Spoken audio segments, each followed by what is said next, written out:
Existe un silencio que precede a todas las palabras, un vacío que precede a cada aliento, una oscuridad que aguarda pacientemente tras cada amanecer. Es el silencio de lo que aún no ha brotado a la existencia y de lo que ya ha dejado de ser. Es el espacio donde todo se disuelve y, paradójicamente, donde todo vuelve a comenzar.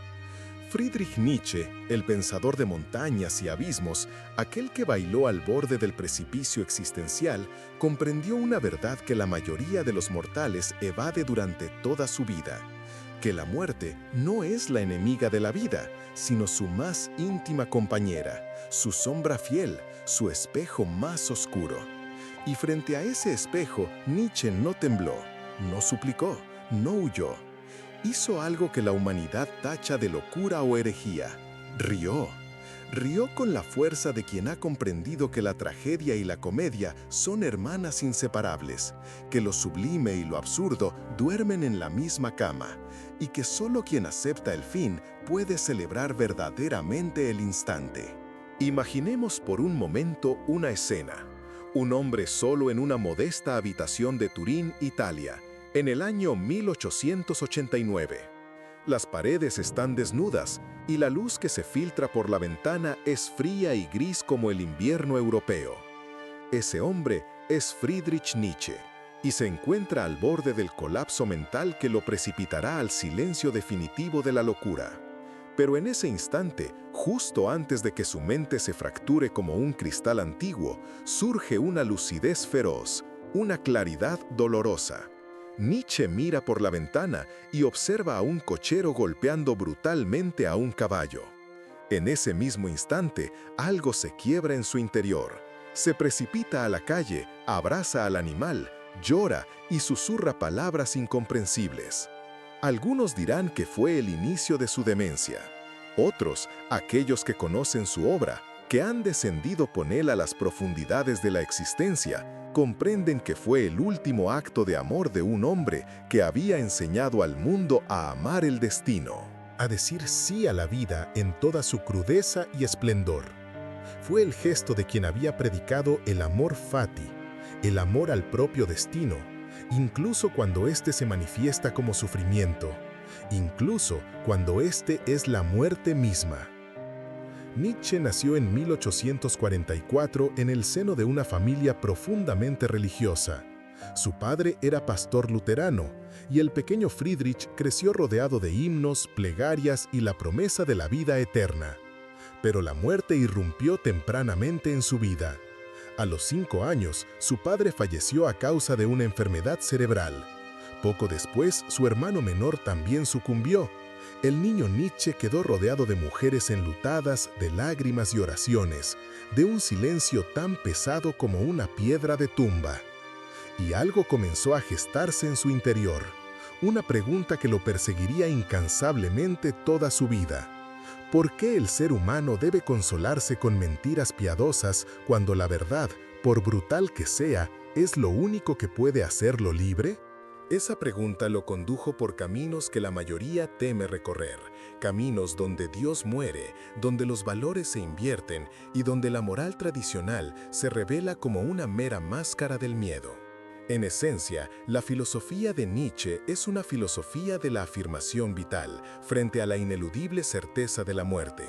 Mientras la tradición occidental, y en particular la cristiana, había enseñado a los hombres a negar este mundo en favor de otro prometido, a despreciar el cuerpo en aras del alma, a ver la vida como un valle de lágrimas que debía ser soportado hasta alcanzar la redención eterna, Nietzsche grita desde las montañas: no, este mundo es todo lo que poseemos, este cuerpo es nuestra única morada, esta vida, con su dolor y su alegría, con su belleza y su horror, es todo lo que existe, y por lo tanto debemos amarla, celebrarla, vivirla con absoluta intensidad, porque no habrá una segunda oportunidad, no hay ensayo general.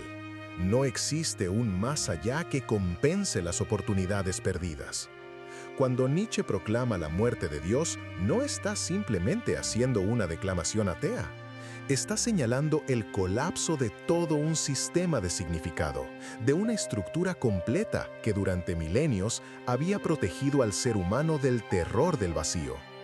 Dios era el gran consuelo, la respuesta última a todas las preguntas, la garantía de que el sufrimiento tenía sentido, de que la injusticia sería corregida, de que la muerte no era el final.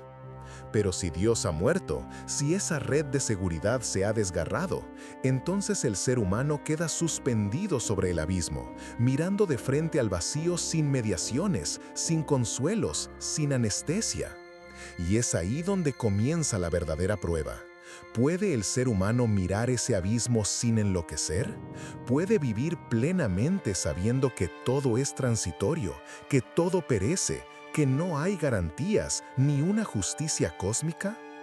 Nietzsche responde con el concepto del superhombre, del Übermensch, un ser que aún no existe plenamente, pero que es la promesa del futuro humano. El superhombre no es un individuo biológicamente superior, no es una fantasía de eugenesia o de dominación. Es, más bien, una transformación profunda, tanto psicológica como espiritual. Es el ser humano que ha dejado atrás las muletas de la religión y la moral tradicional, que ha aprendido a crear sus propios valores, que ha desarrollado la fortaleza interior necesaria para afirmar la vida en su totalidad, incluyendo su aspecto más aterrador, la muerte. El superhombre no niega la muerte ni la teme patológicamente, la integra, la acepta, la convierte en parte inherente de su danza existencial. Y aquí emerge uno de los conceptos más fascinantes y perturbadores de Nietzsche, el eterno retorno. Imaginemos que la vida que estamos viviendo, con cada detalle, cada instante de alegría y cada instante de agonía, tuviéramos que vivirla una y otra vez, eternamente, en un ciclo infinito de repetición. Cada error, cada fracaso, cada humillación, cada pérdida, pero también cada momento de belleza, cada risa, cada abrazo, todo exactamente igual, repitiéndose sin fin. Entonces, ¿podrías aceptar esa existencia? ¿Podrías decir sí a esa vida? Nietzsche propone el eterno retorno no necesariamente como una verdad cosmológica, aunque juguetea con esa posibilidad, sino como una prueba existencial. Si puedes aceptar que tu vida se repita eternamente, entonces estás viviendo correctamente. Entonces has alcanzado el amor fati, el amor incondicional al destino. Pero si la idea te llena de horror, si preferirías que ciertas partes de tu vida se borraran para siempre, entonces estás viviendo en la negación, estás rechazando la realidad, estás siendo vencido por el miedo. Viktor Frankl, el psiquiatra y sobreviviente del Holocausto, comprendió algo similar a esto en los campos de concentración nazis. Frankl observó que quienes sobrevivían no eran necesariamente los más fuertes físicamente, sino aquellos que encontraban un sentido, un propósito que trascendía el sufrimiento inmediato. En su obra cumbre, El hombre en busca de sentido, Frankl escribe que, cuando un ser humano tiene un porqué para vivir, puede soportar casi cualquier cómo. Esta idea resuena profundamente con la filosofía nietzscheana. Ambos pensadores entienden que el sufrimiento es inevitable, que la muerte es una certeza ineludible, pero que el significado que otorgamos a nuestra existencia puede transformar esa tragedia en algo afirmable, en algo que vale la pena experimentar. Pero volvamos a la risa de Nietzsche. ¿Por qué reír ante la muerte? ¿Acaso no es una falta de respeto, una frivolidad, una negación del dolor? No. La risa de Nietzsche no es la carcajada del necio que no comprende la gravedad de la situación.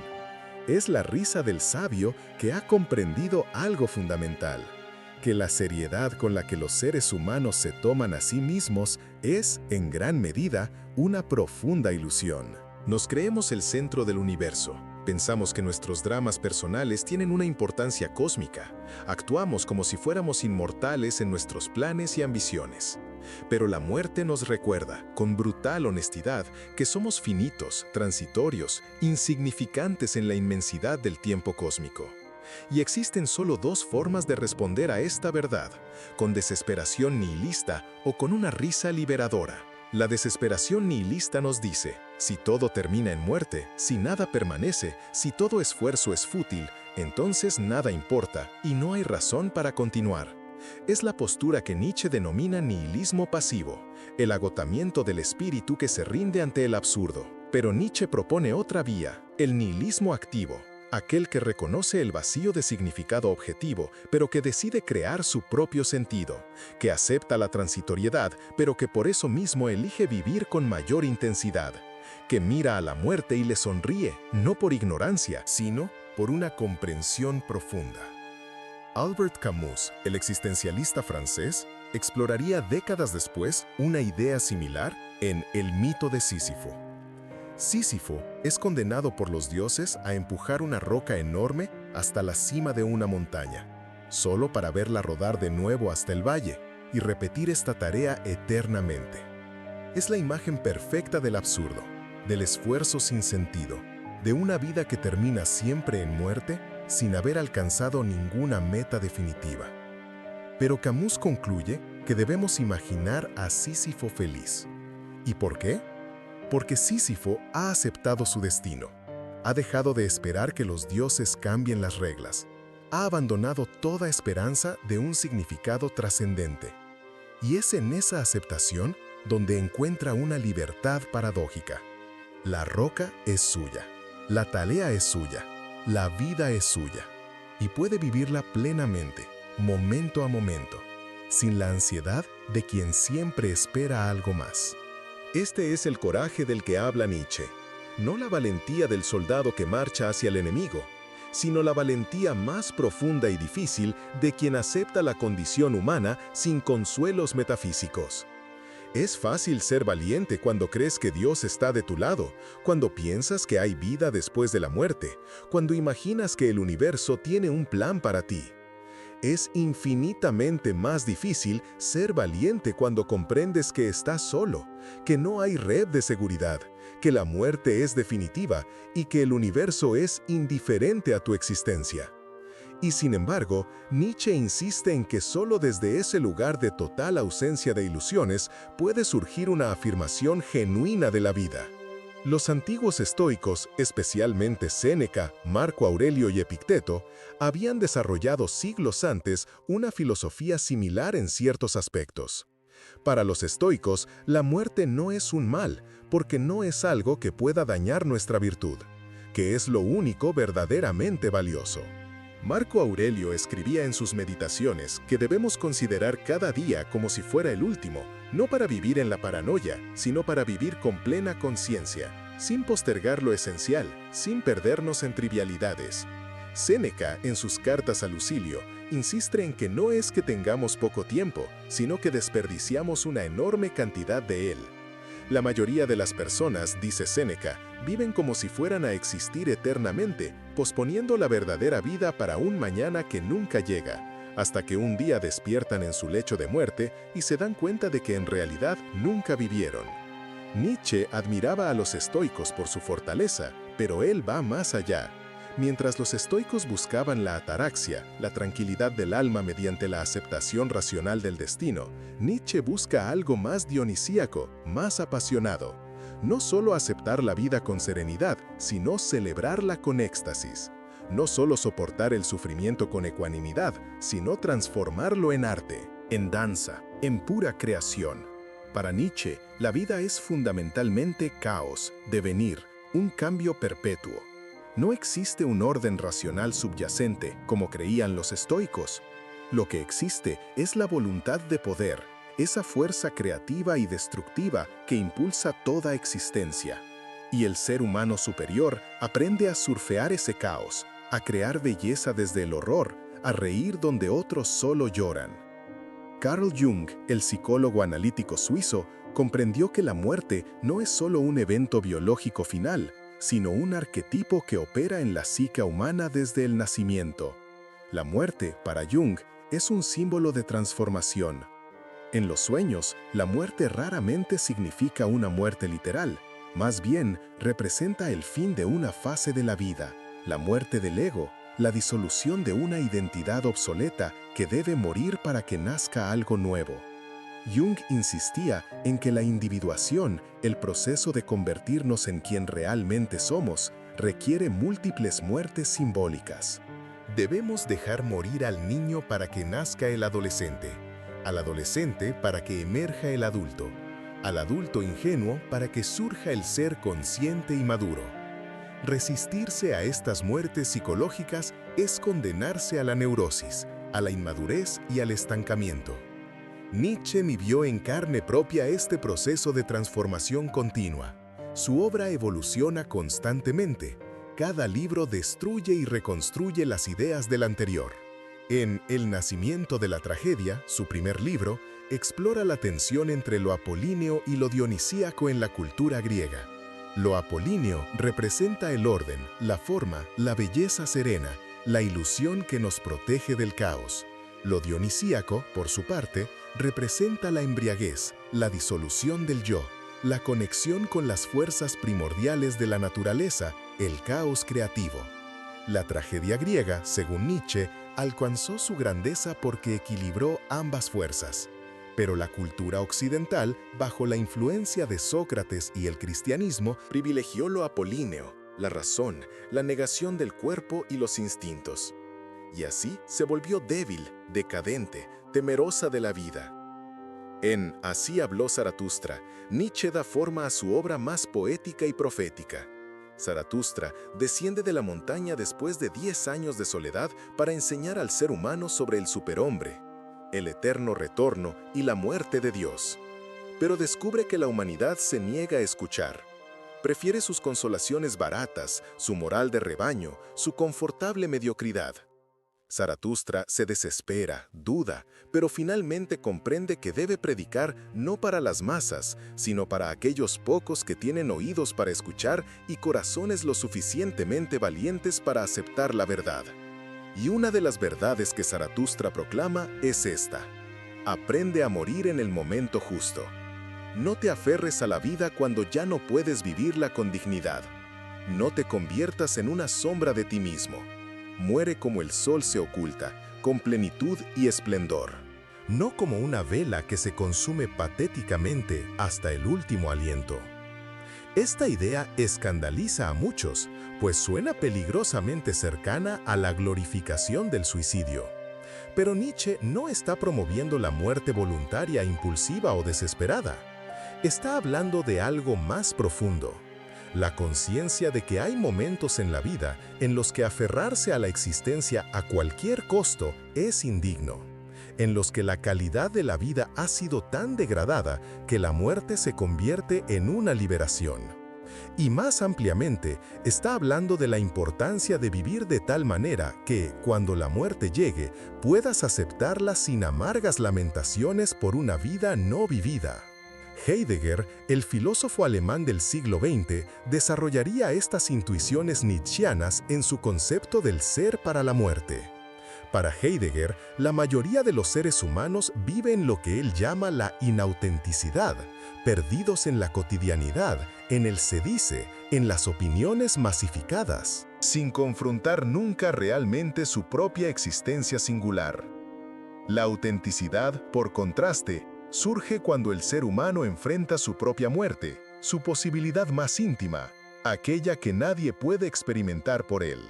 La muerte individualiza, arranca al ser humano de la masa y lo confronta consigo mismo. Y paradójicamente, es solo cuando vivimos con plena conciencia de nuestra mortalidad que podemos vivir auténticamente, tomando decisiones genuinas y asumiendo la responsabilidad de nuestra existencia. Existe una historia sobre un emperador romano, probablemente apócrifa, pero filosóficamente potente. Cuando el emperador celebraba un triunfo militar, desfilando por las calles de Roma entre las aclamaciones de las multitudes, un esclavo viajaba en el mismo carruaje, detrás de él, susurrándole constantemente al oído: «Recuerda que eres mortal. Memento mori. Recuerda que morirás». Esta práctica, si verdaderamente existió, no era un ejercicio de crueldad, sino de profunda sabiduría. En el momento de máximo éxito, cuando el ego se infla y la vanidad puede llevar a la ibris, a la arrogancia que precede la caída, el recordatorio de la mortalidad funciona como un ancla a la realidad, como un antídoto contra la ilusión de grandeza permanente. Nietzsche se habría reído con aprobación ante esta práctica, porque lo que él buscaba no era un ser humano que olvida la muerte en la distracción perpetua, sino uno que la mantiene presente, que la integra, que la usa como combustible para vivir con mayor intensidad. Cada momento se vuelve precioso cuando sabes que son limitados. Cada encuentro se vuelve sagrado cuando comprendes que podría ser el último. Cada experiencia de belleza se vuelve más profunda cuando acepta su inherente transitoriedad. Arthur Schopenhauer, el filósofo pesimista que influyó enormemente en el joven Nietzsche antes de que éste se rebelara contra él, veía la vida como sufrimiento esencial. Para Schopenhauer, la voluntad ciega e insaciable que anima toda existencia nos condena a un perpetuo deseo que nunca puede ser plenamente satisfecho. La vida oscila entre el dolor del deseo insatisfecho y el aburrimiento de la satisfacción temporal. La única salida verdadera, según Schopenhauer, es la negación de la voluntad de vivir, ya sea mediante la contemplación estética, la compasión universal o el ascetismo. En cierto modo, Schopenhauer ve la muerte como una liberación, como el fin del sufrimiento. Nietzsche rechaza visceralmente este pesimismo. Sí, la vida es sufrimiento. Sí, la existencia está marcada por el dolor, la pérdida, la frustración. Pero, ¿quién dijo que el sufrimiento hace la vida indigna de ser vivida? Nietzsche ve en el sufrimiento el crisol donde se forja la grandeza. El sufrimiento es el precio de la transformación. El dolor es la partera de la sabiduría. Una vida sin sufrimiento sería una vida sin profundidad, sin crecimiento, sin verdadero significado. ¿Y la muerte? Lejos de ser la liberación del sufrimiento, es simplemente parte del paquete completo de la existencia que debe ser afirmada en su totalidad. Émile Cioran, el pensador rumano del siglo XX, llevaría el pesimismo a alturas casi místicas. Cioran escribe sobre el insomnio metafísico, la imposibilidad del suicidio, el horror de haber nacido. Sus aforismos son puñaladas de brutal lucidez. No haber nacido es sin duda alguna la mejor fórmula que existe. Lástima que no está al alcance de nadie. Y sin embargo, hay en Cioran también una especie de risa. No la risa afirmativa de Nietzsche, sino la risa amarga de quien ha visto el absurdo hasta el fondo y ha decidido que la única respuesta posible es el humor negro, la ironía corrosiva. Lo fascinante es que tanto Nietzsche como Cioran, desde posiciones aparentemente opuestas, uno afirmando la vida y otro negándola, terminan encontrándose en un punto: la lucidez. Ambos rechazan las consolaciones fáciles. Ambos desenmascaran las ilusiones con las que la mayoría de las personas se protegen de la realidad. Y ambos insisten en mirar la verdad sin pestañear, aunque esa verdad sea terrible. La diferencia está en la conclusión. Nietzsche dice sí, Cioran dice no, pero ambos lo hacen con plena conciencia, sin autoengaño. Sigmund Freud, el fundador del psicoanálisis, exploró la relación humana con la muerte desde otra perspectiva. En su obra tardía, Más allá del principio del placer, Freud propone la existencia de dos pulsiones fundamentales: Eros, la pulsión de vida, que busca la unión, la creación y la construcción, y Tánatos, la pulsión de muerte, que busca la disolución, la destrucción y el retorno al estado inorgánico.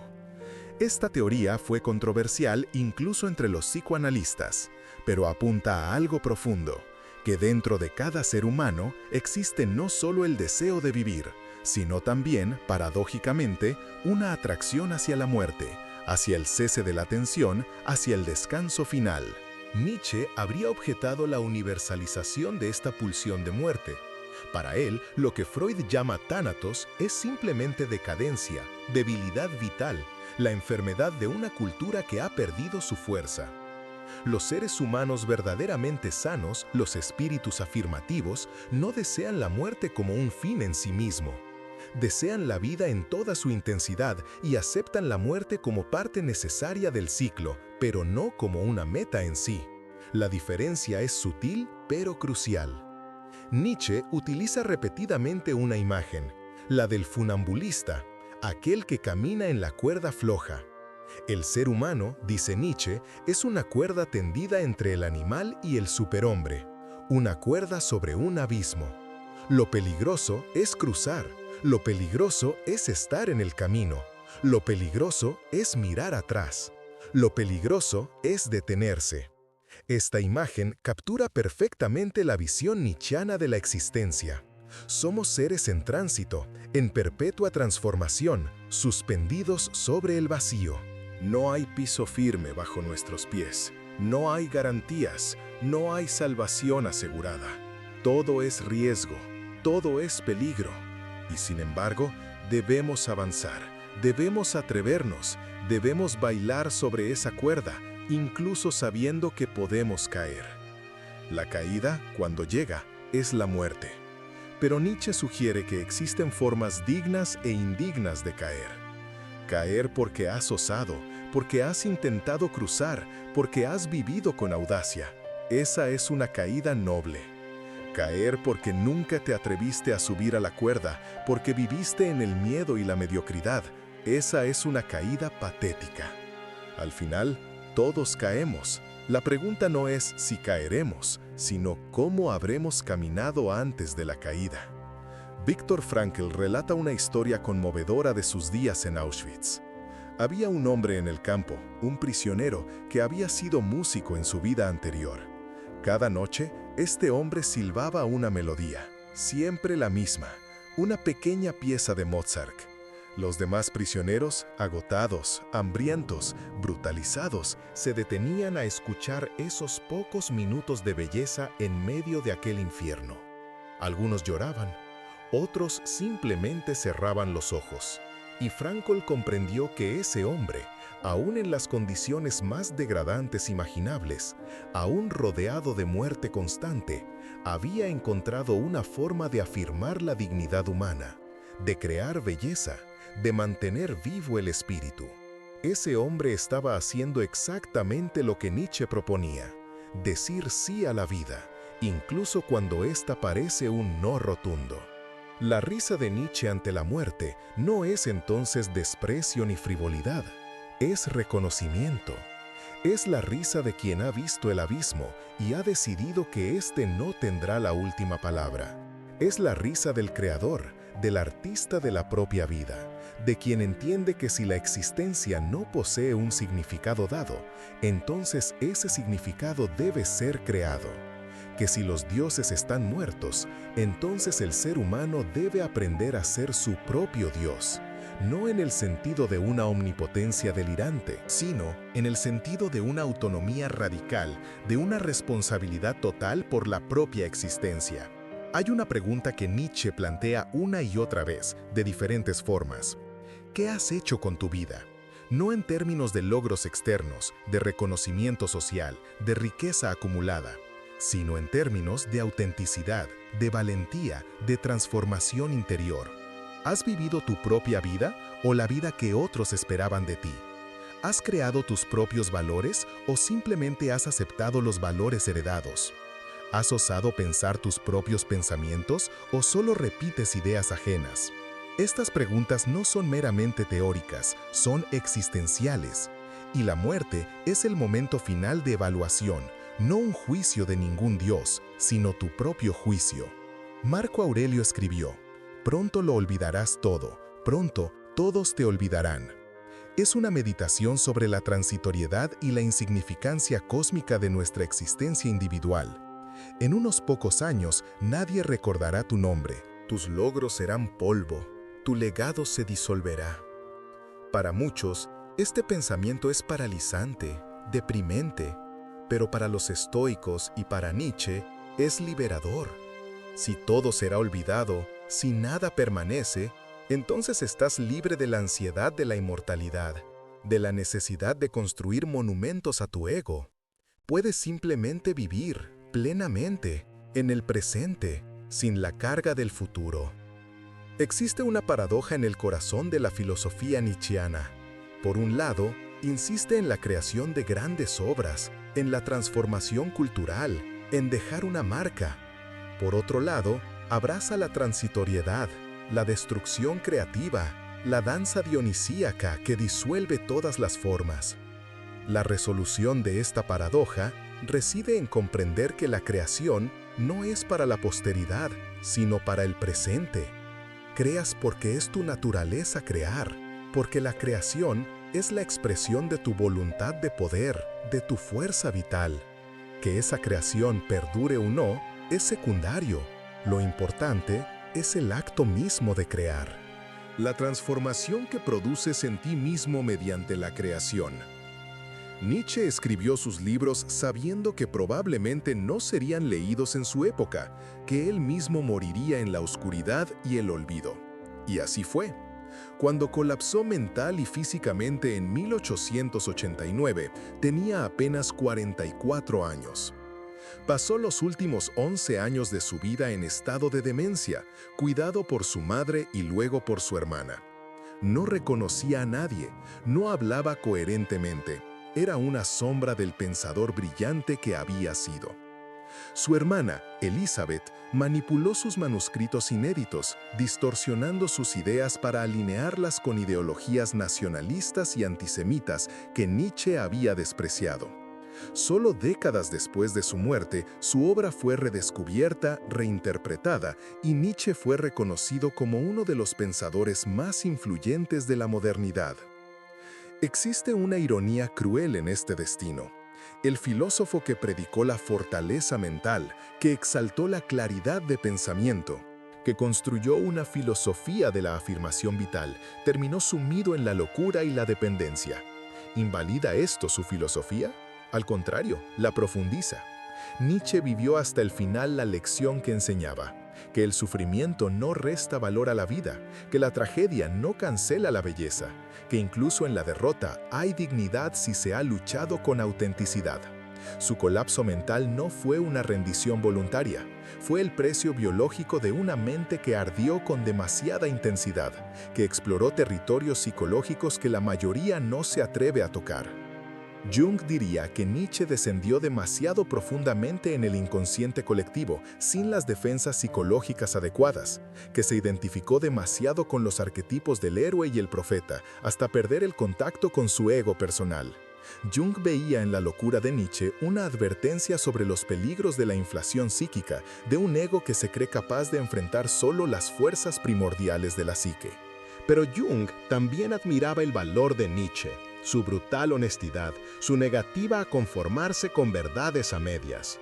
La risa de Nietzsche ante la muerte contiene entonces todas estas capas. Es una risa de liberación, una risa de reconocimiento del absurdo, una risa de desafío, una risa de celebración. No es la risa del iluso que cree que la muerte no llegará. Es la risa del lúcido, que sabe que llegará y decide que, hasta ese momento, vivirá con total intensidad, sin reservas, sin arrepentimientos. Existe un ejercicio que los terapeutas existenciales a veces proponen a sus pacientes. Imagina que te quedan solo 6 meses de vida. ¿Qué cambiarías? ¿Qué harías diferente? ¿A qué dejarías de darle importancia? ¿Qué recuperarías como prioridad? Este ejercicio, inspirado en la filosofía de la muerte como maestra, revela con brutal claridad cuánto de nuestra vida actual está dedicado a cosas que en el fondo consideramos triviales o impuestas. Revela las máscaras que usamos, Los roles que interpretamos sin convicción, las relaciones que mantenemos por inercia, la muerte imaginada, la muerte hecha presente en el pensamiento, funciona como reveladora de la verdad existencial. Nietzsche no necesitó de terapeutas para practicar esto. Vivió toda su vida adulta con salud frágil, con migrañas devastadoras, con problemas digestivos crónicos, con la sensación constante de que el cuerpo podía traicionarlo en cualquier momento. Y esta fragilidad física, en lugar de debilitarlo, lo fortaleció filosóficamente. Lo obligó a preguntarse constantemente: ¿es esto realmente importante? ¿Vale la pena mi energía limitada? ¿Estoy viviendo o solo existiendo? En Ecce Homo, su última obra completada antes del colapso, Nietzsche hace un repaso de su vida y su obra con una mezcla extraordinaria de autoconciencia, humor y profecía. El libro comienza con un capítulo titulado ¿Por qué soy tan sabio?, otro ¿Por qué soy tan inteligente?, y otro ¿Por qué escribo libros tan buenos? A primera vista parece megalomanía pura, pero leído con atención es un ejercicio de autoafirmación radical. Nietzsche está diciendo, soy lo que soy, he vivido como he vivido, he pensado como he pensado y no me disculpo. No busco tu aprobación, no necesito tu validación. Esta es mi vida, mi obra, mi verdad. Tómalo o déjalo. Esta actitud escandaliza a una cultura que valora la falsa modestia, la humildad como virtud suprema. Pero Nietzsche ve la humildad exagerada como otra forma de negación de la vida, como la devaluación de uno mismo, que prepara el terreno para la devaluación de la existencia en general. No se trata de una arrogancia ciega, sino de una autovaloración honesta. Reconocer tu propia fuerza, tus propios logros, tu propia singularidad, no para compararte con otros y sentirte superior, sino simplemente para habitarte plenamente, para ser quien eres sin disculpas. Y aquí conectamos nuevamente con la muerte, porque solo quien se ha aceptado completamente puede aceptar su propia muerte. Solo quien ha vivido auténticamente puede morir en paz. Los que mueren con amargura, con resentimiento, con la sensación de que la vida les debe algo, son aquellos que nunca se atrevieron a vivir su propia vida, que siempre esperaron permiso, que siempre pospusieron, que siempre culparon a las circunstancias. Epicteto, el filósofo estoico que nació esclavo y llegó a ser uno de los maestros más respetados de su tiempo, enseñaba que debemos distinguir entre lo que está en nuestro poder y lo que no lo está. No está en tu poder evitar la muerte, controlar el comportamiento de otros o prevenir todas las desgracias. Pero está en tu poder tu actitud ante estos eventos, tu respuesta interior, tu interpretación del significado. Esta distinción aparentemente simple es revolucionaria. Significa que incluso en las circunstancias más opresivas, conservas un espacio de libertad interior que nadie puede arrebatarte, a menos que tú mismo lo permitas. Nietzsche amplifica esta idea estoica. No solo conservas libertad interior ante las circunstancias adversas, sino que puedes transformar esas mismas circunstancias en combustible para tu crecimiento. Lo que no te mata, te fortalece, dice Nietzsche en una de sus frases más famosas y mal interpretadas. No significa que todo sufrimiento automáticamente te hace mejor. Significa que el sufrimiento puede ser transformado, alquimizado, convertido en sabiduría, en profundidad, en fortaleza, si eliges hacerlo. Pero requiere trabajo consciente, requiere voluntad, requiere no caer en la autocompasión ni en el victimismo. La muerte es el sufrimiento final, la pérdida definitiva. ¿Puede ser transformada? ¿Puede ser alquimizada? Nietzsche sugiere que sí, no en el sentido de que la muerte deje de ser muerte, sino en el sentido de que tu relación con ella puede cambiar radicalmente. Puedes pasar del terror paralizante a la aceptación serena. Puedes pasar de la negación desesperada a la integración consciente. Puedes pasar de ver la muerte como el enemigo absoluto a verla como la sombra que le da profundidad y contraste a la luz de la vida. Existen culturas que han entendido esto mejor que la occidental moderna. Los tibetanos tienen el libro tibetano de los muertos, un texto que guía al moribundo y a sus allegados a través del proceso de la muerte, viéndola no como una catástrofe, sino como una transición. Los mexicanos tienen el Día de Muertos, una celebración que honra a los que se han ido, sin negarlos, sin fingir que no existieron, pero también sin quedarse atrapados en el duelo perpetuo. Los antiguos egipcios construyeron toda una civilización alrededor de la preparación para la muerte y la vida después de ella, aunque obviamente desde una perspectiva que Nietzsche consideraría demasiado orientada hacia el más allá. Lo fascinante es que Nietzsche, quien rechaza toda esperanza de vida después de la muerte e insiste en que este mundo es todo lo que hay, termina ofreciendo paradójicamente un consuelo más profundo que muchas religiones, porque las religiones que prometen inmortalidad implícitamente devalúan esta vida, la convierten en una mera sala de espera, en una prueba temporal para algo mejor. Nietzsche dice, esta vida es todo, por lo tanto, esta vida es infinitamente preciosa. Cada momento es único e irrepetible. No hay recompensas futuras que compensen los errores presentes. Esto te fuerza a vivir con la máxima conciencia, con la máxima responsabilidad. Cuando Nietzsche abrazó a ese caballo en Turín, cuando lloró por el sufrimiento de ese animal, estaba ejecutando el acto final de su filosofía consciente, la compasión radical, no la compasión débil que Nietzsche critica cuando es simple piedad condescendiente, sino la compasión que surge del reconocimiento de la vulnerabilidad compartida, del sufrimiento universal.